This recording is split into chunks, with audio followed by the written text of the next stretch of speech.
Sponsored by Advanced German Homeopathy Clinic.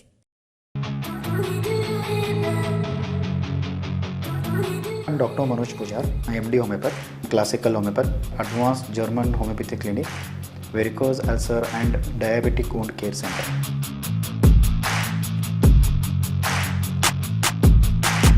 आणि माझं क्लिनिकचा address Kalashri apartment, first floor, Tilakwadi, Khanapur road, Belgaum.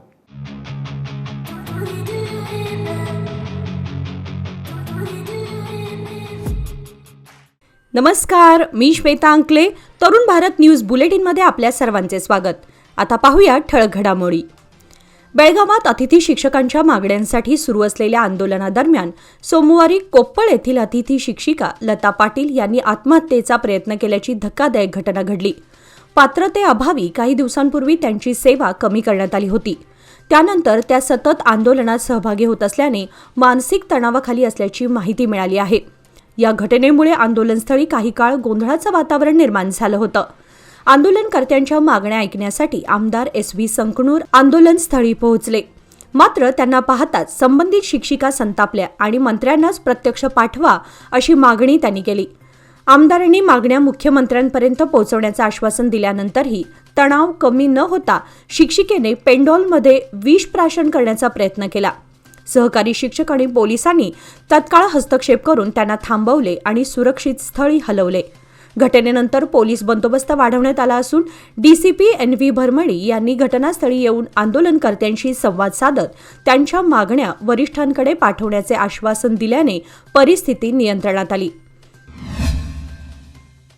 Belgaum शाळा सुधारणा समितीसह जिल्ह्यातील विविध सरकारी शाळांच्या सुधारणा समित्यांच्या पदाधिकाऱ्यांनी राज्यातील मराठी, कन्नड आणि उर्दू माध्यमाच्या शाळांतील वाढत्या समस्यांवर तातडीने उपाययोजना करण्याची मागणी शिक्षण मंत्री मधु बंगारप्पा यांच्याकडे केली.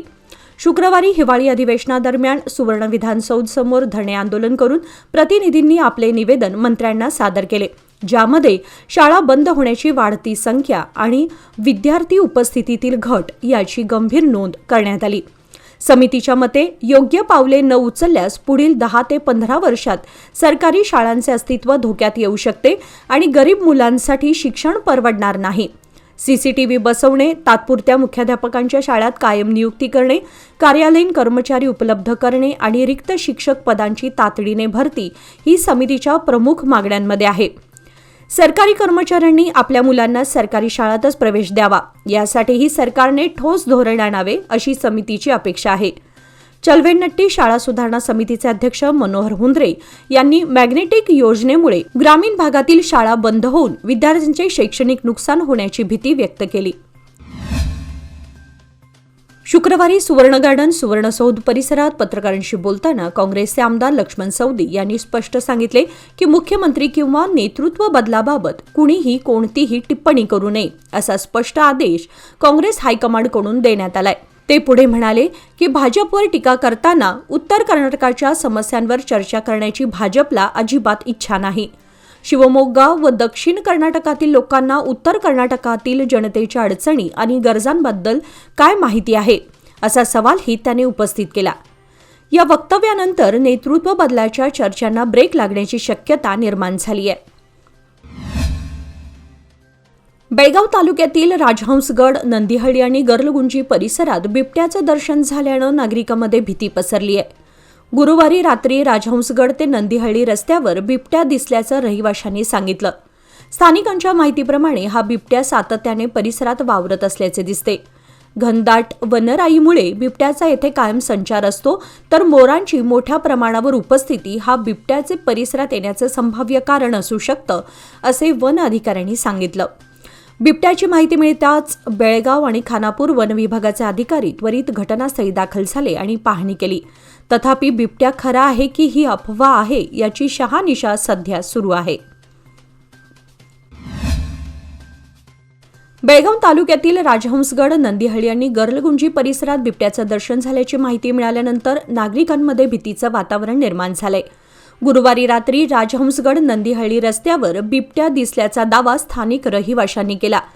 या घटनेची खातरजमा करण्यासाठी बेळगाव आणि खानापूर वन विभागाचे अधिकारी तात्काळ घटनास्थळी दाखल होऊन परिसराची पाहणी केली. बिबट्याचे अस्तित्व खरे आहे की ही केवळ अफवा आहे याचा तपास सध्या सुरू आहे. दरम्यान सतर्कतेचा उपाय म्हणून नागरिकांना रात्री घराबाहेर एकटे न फिरण्याचे आणि आवश्यक ती खबरदारी घेण्याचे आवाहन वन विभागाने केले आहे. पाहणी दरम्यान डेप्युटी रेंजर विनय गौडर, श्रीकांत पाटील, मल्लिकार्जुन ज्योतेन्नवर, नागराज हेगडे तसेच सामाजिक कार्यकर्ते अवधूत तुडवेकर यांच्यासह इतर उपस्थित होते. बेळगाव जिल्ह्यासह संपूर्ण कर्नाटकातील स्वातंत्र्य सैनिक व त्यांचे वारस यांच्या संघटनेतर्फे आज बेळगाव येथील सुवर्ण गार्डनमध्ये विविध प्रलंबित मागण्यांसाठी शांततामय आंदोलन करण्यात आले. या प्रसंगी संघटनेच्या पदाधिकाऱ्यांनी आपले मागणीपत्र सरकारला सादर केले. संघटनेने केलेल्या प्रमुख मागण्यांमध्ये स्वातंत्र्य सैनिकांच्या कुटुंबांना अधिकृतरित्या स्वातंत्र्य सैनिक कुटुंब हा दर्जा देणे, स्वातंत्र्य सैनिकांच्या मुलामुलींना मिळणारे मासिक सन्मानधन वाढवून 20,000 रुपये करणे, तसेच स्वातंत्र्य सैनिकांच्या सर्व मुलामुली आणि नातवंडांना शिक्षण व सरकारी नोकरीत 5% आरक्षण लागू करणे या प्रमुख मागण्या आहेत. स्वातंत्र्य सैनिकांनी सांगितले की हिमाचल प्रदेश सरकारने 13 जून 2007 पासून स्वातंत्र्य सैनिकांच्या मुलामुली आणि नातवंडांना सरकारी भरतीमध्ये 2% आरक्षण दिले आहे. त्याच धर्तीवर कर्नाटक सरकारनेही आपल्या मागण्या मान्य कराव्यात अशी अपेक्षा त्यांनी व्यक्त केली. निदर्शनादरम्यान भारत माता की जय आणि वंदे मातरम या देशभक्तीपर घोषणांनी परिसर दुमदुमून गेला होता. आज शुक्रवार दिनांक 12 रोजी दलित संघटनेने सुवर्ण गार्डन येथे आंदोलन करून सरकारकडे आपले मागणीपत्र सादर केले. दलित संघटनेचे नेते रवी बस्तवाडकर म्हणाले की आम्ही सरकारकडे वारंवार आपली मागणी मांडली, तरीही सरकारने आमच्याकडे दुर्लक्ष केले आहे. त्यांनी पुढे सांगितले की 5 गॅरंटी योजनांसाठी सरकार निधी देत असताना आंबेडकर अभिवृद्धी निगमासाठी निधी मंजूर केलेला नाही. तसेच बेळगाव किल्ला तलाव परिसरात भगवान बुद्ध यांच्या मूर्तीची स्थापना करण्यासाठी निधी मंजूर झाला असला तरी अद्याप काम सुरू झालेलं नाही. दलित संघटनेने सरकारकडून दलित समाजाच्या प्रकल्पांना प्राधान्य दिलं जात नसल्याची तक्रार केली. रवी बस्तवाडकर यांनी तरुण भारतशी बोलताना म्हटले की जर आमच्या मागण्या मान्य झाल्या नाहीत तर येणाऱ्या निवडणुकीत सरकारला योग्य धडा शिकवला जाईल. संघटनेने या आंदोलनाद्वारे आपली भूमिका ठामपणे मांडल्याचे सांगितले. बेळगाव उर्दू घर समितीतर्फे शुक्रवारी सुवर्ण गार्डन येथे उर्दू भवन उभारणीच्या प्रलंबित मागणीसाठी आंदोलन करण्यात आले. समितीने गेल्या 20 वर्षांपासून या मागणीचा सातत्याने पाठपुरावा केला असून अद्यापही कोणतीही अंमलबजावणी न झाल्याबद्दल आंदोलनकर्त्यांनी तीव्र नाराजी व्यक्त केली.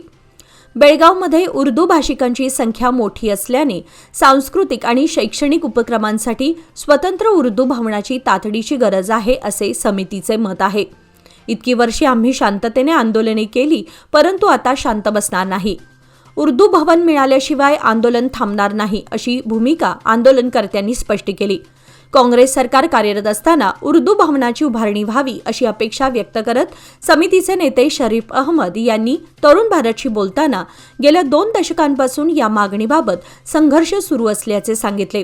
त्यांच्या मते आता सरकारने याबाबत ठोस निर्णय घेणे अत्यावश्यक असल्याचे सांगण्यात आले. नदाफ पिंजार संघाच्या संपूर्ण कर्नाटकातील सदस्यांनी आज सुवर्ण गार्डन येथे मोठ्या प्रमाणात आंदोलन केले. संघाच्या म्हणण्यानुसार मागील सरकारने निगम मंडळ स्थापन करून मजुरांची नियुक्ती करण्याचा निर्णय घेतला होता, मात्र तो निर्णय अद्याप लागू करण्यात आलेला नाही. तसेच निगमाला मंजूर करण्यात आलेला निधीही अद्याप वितरित न झाल्याचा आरोप संघाने केला. गेल्या 4 वर्षांपासून त्यांच्या मागण्यांसाठी सातत्याने आंदोलन सुरू असल्याचंही त्यांनी सांगितलं. सरकारने वारंवार दुर्लक्ष केल्यामुळे सरकारला जागे करण्यासाठी तसेच आपला हक्क मिळवण्यासाठी आजचे आंदोलन करण्यात आल्याचे संघाने स्पष्ट केले. मागण्या मान्य न झाल्यास उग्र आंदोलन छेडण्याचा इशाराही संघाच्या वतीने देण्यात आला असून याबाबत रहमान नदाफ यांनी तरुण भारतशी बोलताना माहिती दिली. इन्व्हेस्टमेंट अशीच करणार ज्याने माझी हार्टबीट खूप अशी नाही होणार, आणि म्हणून एक पार्ट FD मध्ये नक्की इन्व्हेस्ट करणार, कारण FD आहे तर स्टडी आहे. लोकमान्य FD सोबत मिळवा best interest rate. Lokmanya FD आहे तर स्टडी आहे. पुणे बेंगळूर मार्गावरील बंबर्गे भुतरामनहट्टी बेळगाव येथे जैन युवक मंडळाने उभारलेल्या सिद्धायतन वसतिगृह इमारतीचे उद्घाटन धर्मस्थळचे डॉक्टर सुरेंद्र हेगडे यांच्या हस्ते बुधवार दिनांक 10 डिसेंबर रोजी संपन्न झाले. विद्यार्थ्यांच्या नमोकार मंत्र पठनाने कार्यक्रमाची सुरुवात झाली आणि पाहुण्यांचा शाल, हार, फेटा व स्मृतिचिन्ह देऊन सन्मान करण्यात आला. जैन युवक मंडळाने 21 एकर परिसरात शाळा व हॉस्टेलची सुविधा उभारली असून जैन संस्कारांसह दर्जेदार शिक्षण देण्याच्या या उपक्रमाचे डॉक्टर हेगडे यांनी कौतुक केले. मुंबईतील LD शाह परिवाराच्या देणगीमुळे हॉस्टेलचा तळमजला पूर्ण झाला असून त्याला भानुगंगा असे नामकरण देण्यात आले आहे. कार्यक्रमात विनोद दोड्डाणवर व गोपाल जिनगौडा यांचा सत्कार करण्यात आला आणि महिलांसाठीही हॉस्टेल सुरू करण्यास सहाय्य करण्याचे आश्वासन देण्यात आले. सोशल मीडियाच्या आकर्षणामुळे तरुण पिढी धर्मापासून दूर जात असताना जैन युवक मंडळ मूल्यसंस्कार जोपासण्याचे महत्त्वाचे काम करीत असल्याचे डॉक्टर विनोद दोड्डाणवर यांनी नमूद केले. LD Shah, doctor NA Magdum, माजी आमदार संजय पाटील, सुनील हनुमन्नावर यांच्यासह विविध मान्यवरांच्या उपस्थितीत हा सोहळा उत्साहात पार पडला.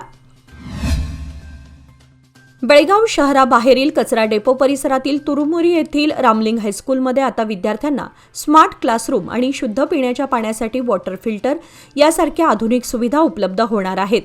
सुमारे 100 विद्यार्थ्यांची संख्या असलेल्या या शाळेने मर्यादित साधनांमध्येही सातत्याने उत्कृष्ट निकाल नोंदवले आहेत.